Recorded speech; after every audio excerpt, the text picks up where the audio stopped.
ഇപ്പോൾ സൗത്ത് ആഫ്രിക്കക്കെതിരായ മത്സരത്തിന് ശേഷം വീണ്ടും സോഷ്യൽ മീഡിയയിൽ നിറഞ്ഞിരിക്കുന്നത് സഞ്ജു സാംസൺ എന്നുള്ള താരമാണ്. ഇതിന് പ്രധാന കാരണം സൂര്യകുമാർ യാദവിൻ്റെ ആ ഒരു പ്രീ മാച്ച് പ്രസ് കോൺഫറൻസ് ആണ്. അതിപ്പം സഞ്ജുവിനെ ഇറക്കുമ്പോൾ എന്നുള്ള ചോദ്യത്തിന് പറഞ്ഞത് തിലകനെ മാറ്റണോ അഭിഷേകിനെ മാറ്റണോ എന്നുള്ളതാണ്. അപ്പം വീണ്ടും സോഷ്യൽ മീഡിയ ഡിസ്കസ് ചെയ്യുന്നു, തിലകനെ മാറ്റിക്കൂടെ അഭിഷേകിനെ മാറ്റിക്കൂടെ എന്നുള്ളതാണ്.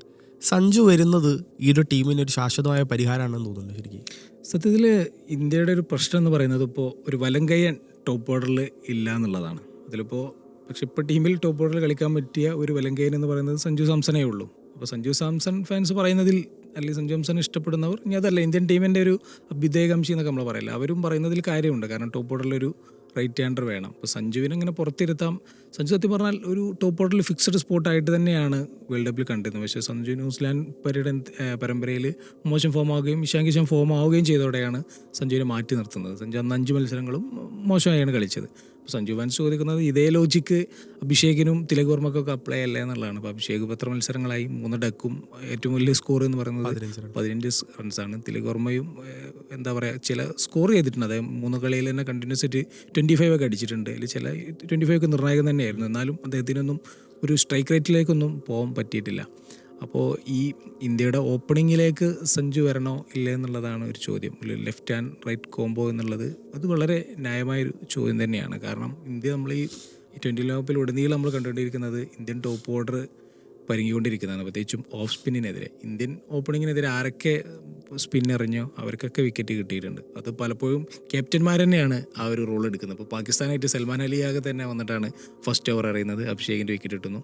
ഇന്നലെ എയ്ഡൻ മാർക്ക് എറിയുന്നു, അദ്ദേഹത്തിനും അഭിഷേകിനും വരെ ഇഷാൻ കിഷനായി എന്നുള്ള മാറ്റേ ഉള്ളൂ. പിന്നെ ആരിന്ദത്ത് വന്നിട്ട് അദ്ദേഹം സ്പിന്നറിന് പിടിച്ചു. അതായത് പൊതുവെ ഒരു ക്രിക്കറ്റിലെ ഒരു യൂണിവേഴ്സൽ അല്ലെങ്കിൽ പണ്ട് മുതലുള്ള ഒരു ലോ ആണ്. അതായത് ലെഫ്റ്റ് ഹാൻഡ് ബാറ്റേഴ്സിനെതിരെ ഇടങ്കൈമാർക്കെതിരെ ഈ ഓഫ് സ്പിൻ കളി ഭയങ്കര ഫലപ്രദം എന്നുള്ളൊരു റൂളുണ്ട്. അത് ശരി തന്നെയാണ്, നമുക്ക് തന്നെ അത് കണ്ടാൽ മനസ്സിലാവും. കാരണം ഓഫ് സ്പിന്നർ വന്നിട്ട് ഇടങ്കൈക്കെതിരുമ്പോൾ ബോൾ അദ്ദേഹത്തിൻ്റെ ബോഡി നേവയെ കുറച്ച് സ്ലിപ്പ് ചെയ്തിട്ടാണ് പോവുക. പെട്ടെന്ന് തന്നെ LBW കൊടുക്കാൻ ചാൻസ് ഉണ്ട്, അടിച്ച് വരാനും ഭയങ്കര സാധ്യത. കാരണം പെട്ടെന്ന് ബോൾ മനസ്സിലാവില്ല. പ്രത്യേകിച്ചും ഇടങ്കൈ ഇങ്ങനെ നിൽക്കുമ്പോൾ ഓഫ് സ്പിന്നർ വരുമ്പോൾ ചെറിയൊരു ബ്ലൈൻഡ് സ്പോട്ട് കൂടി അവിടെ ഉണ്ട്. പെട്ടെന്ന് ബോൾ റിലീസ് ചെയ്യുന്നതൊക്കെ മനസ്സിലാക്കാൻ അതെ അത് എന്നാലും അത് ഫലപ്രദമായി കളിക്കുന്നവരുണ്ട്. എന്നാലും പൊതുവേ ഉള്ള ഒരു റൂളാണത്. അത് ഈ 20 ലോകകപ്പ് ഒരിക്കൽ കൂടി അത് തെളിയിക്കുകയാണ്. അത് ഇന്ത്യയുടെ കാര്യത്തിൽ മാത്രമല്ല, ഇപ്പോൾ ഡീകോക്കിനോടൊക്കെ ഇതേ ചോദ്യം ചോദിക്കുന്നുണ്ട് പത്രസമ്മേളനത്തിലൊക്കെ. ഇപ്പോൾ ഇന്ത്യ വാഷിങ്ടൺ സുന്ദറിനെ കൊണ്ടുവരുന്നതും ഈ ദക്ഷിണാഫ്രിക്കയുടെ ടോപ്പ് ഓർഡർ മൊത്തം ഇടങ്കൈമാരായിരുന്നു. റിക്കൾട്ടണ്, ഡിക്കോക്ക് ഉണ്ടായിരുന്നു. അപ്പോൾ അതുകൂടി കണ്ടിട്ടാണ് ഇന്ത്യ പവർ പ്ലേയിൽ എറിയാന്നുള്ളതിലേക്കാണ് വാഷിങ്ടൺ സുന്ദറിനെ കൊണ്ടുവന്നത്. പക്ഷേ അവരെ വിക്കറ്റ് ആദ്യം പോയതോടെ അത് നടക്കാതെയായി. പക്ഷേ നമ്മൾ ഇതിൽ പറയേണ്ട അല്ലെങ്കിൽ എല്ലാവരും മിസ് ചെയ്തൊരു സംഭവമാണ്. ഇപ്പോൾ നമ്മൾ സഞ്ജു ആണ് ഇപ്പോൾ നിലവിൽ ടീമിൽ ഓപ്ഷൻ ഉള്ളത്. പക്ഷേ സത്യത്തിൽ ഈ ഒരു പ്രശ്നം പരിഹരിക്കാൻ പറ്റിയൊരു ബാറ്റർ നിലവിൽ ഇന്ത്യയിൽ ഉണ്ടായിരുന്നു. ശ്രേയസ് അയ്യരാണ്. അത് എവിടെയും ഇപ്പോൾ ആരുമില്ല. പക്ഷേ അദ്ദേഹം ടീമിൽ ഇടം ലഭിച്ചില്ല. ഇപ്പോൾ ഈ തിലക് വർമ്മയൊക്കെ മോശം ഫോം ആകുമ്പോൾ അവിടെ എടുത്ത് ഉപയോഗിക്കാൻ പറ്റിയൊരു ആളായിരുന്നു ശ്രേയസ് അയ്യർ എന്ന് പറയുന്നത്. പരമ്പരയിൽ തിലകിന് പകരം കൊണ്ടുവന്നു, പക്ഷെ അദ്ദേഹത്തിന് അവസരം കൊടുത്തില്ല. ശ്രേയസ് സത്യം പറഞ്ഞാൽ പോയ IPL സീസണിൽ അതിഗംഭീരമായി പെർഫോം ചെയ്തിരുന്നു. ക്യാപ്റ്റൻ എന്ന നിലയിലും 600 റൺസ് സീസണിൽ അടിക്കുകയും ചെയ്തിരുന്നു. മാത്രമല്ല അദ്ദേഹം ഈ മിഡിൽ ഓവറുകളിലൊക്കെ നന്നായി കളിക്കാൻ സാധിക്കുന്ന ആളാണ്. അപ്പോൾ നല്ലൊരു ഓപ്ഷനായിരുന്നു ശ്രേയസ് അയ്യർ. കൂടാതെ അദ്ദേഹം ICC ടൂർണമെൻറ്റുകളിലും നന്നായി കളിക്കും. അദ്ദേഹം T20 വേൾഡ് കപ്പിലല്ല, ICC വൺ ഡേ ടൂർണമെൻറ്റുകൾ, ഇപ്പോൾ ICC വൺ ഡേ വേൾഡ് കപ്പിൽ അദ്ദേഹം മികച്ച രീതി കളിച്ചിരുന്നു. ചാമ്പ്യൻസ് ട്രോഫിയിലും അദ്ദേഹം നിർണായകമായ രീതി കളിച്ചിരുന്നു. പക്ഷേ അദ്ദേഹത്തെ ടീമിൽ ഇടം ലഭിച്ചില്ല. അദ്ദേഹത്തെ ആ ഒരു ഏഷ്യ കപ്പിന് മുമ്പായിട്ടുള്ള ടീം പ്രഖ്യാപിക്കുമ്പോൾ ശ്രേയസ് വരുമെന്നൊക്കെ ആയിരുന്നു പറഞ്ഞിരുന്നത്. പക്ഷേ അന്നാണ് ഈ ശുഭ്മാൻ ഗില്ല് വരുന്നതും അതിനുശേഷങ്ങൾ നമ്മൾ കണ്ടതാണ്. അപ്പോൾ ഒരു എന്താ പറയുക, ഒരു റൈറ്റ് ഹാൻഡറെ ഒരു ഇന്നിങ്സ് ആങ്കർ ചെയ്യാൻ പറ്റുന്ന ഒരു സ്ട്രൈക്ക് റേറ്റിൽ ആങ്കർ ചെയ്യാൻ പറ്റുന്ന കോഹ്ലിയൊക്കെ പോലെയുള്ളൊരു ബാറ്ററുടെ, ഒരു വലങ്കൈൻ ബാറ്ററുടെ മിസ്സിങ് തീർച്ചയായിട്ടുണ്ട്. അപ്പോൾ ആ ഒരു ഇനിയിപ്പോൾ ഉള്ള ഓപ്ഷൻ സഞ്ജു തന്നെയാണ്. അപ്പോൾ സഞ്ജുവിന് എനിക്ക് തോന്നുന്നത് ചെപ്പോക്കിൽ അവസരം കൊടുക്കാൻ തന്നെയാണ് സാധ്യത എന്നാണ് നമ്മളിപ്പോൾ ദേശീയ മാധ്യമങ്ങളൊക്കെ നോക്കുമ്പോൾ കാണുന്നത്. ഒന്ന് സഞ്ജു ഒരു ഭയങ്കര അഗ്രസീവ് സ്റ്റൈലിൽ നിന്ന് മാറിയിട്ട് കുറച്ചുകൂടി ആങ്കറിങ് സ്റ്റൈലിലേക്ക് മാറിയാൽ മതി. ഒരു ആദ്യ പന്തൊക്കെ കുറച്ച് സൂക്ഷിച്ച് കളിച്ച് പിന്നീട് അദ്ദേഹം സ്പിന്നിനൊക്കെതിരെ നന്നായി കളിക്കാൻ പറ്റുന്ന ആളാണ്. മാത്രമല്ല അദ്ദേഹം IPL ഇനി കളിക്കേണ്ട ഗ്രൗണ്ടാണ് ഈ ചെപ്പോക്ക് എന്ന് പറയുന്നത്. അപ്പോൾ സഞ്ജുവിനെ സംബന്ധിച്ച് വീണ്ടും ഒരു നിർണായകമായ അവസരം വീണ് കിട്ടുകയാണ്. അദ്ദേഹം അത് ഉപയോഗപ്പെടുത്തട്ടെ എന്ന് തന്നെയാണ് നമുക്ക് പറയാനുള്ളത്.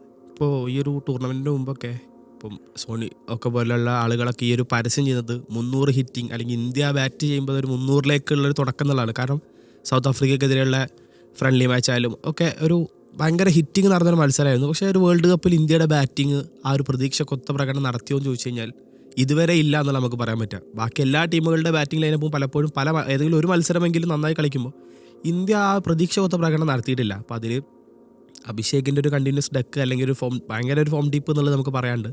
തിലക് വർമ്മ റൺസ് എടുക്കുന്നുണ്ടെന്നുണ്ടെങ്കിലും 2020 വേണ്ട ഒരു സ്ട്രൈക്ക് റേറ്റ് പലപ്പോഴും പുള്ളിയുടെ നിന്നില്ല.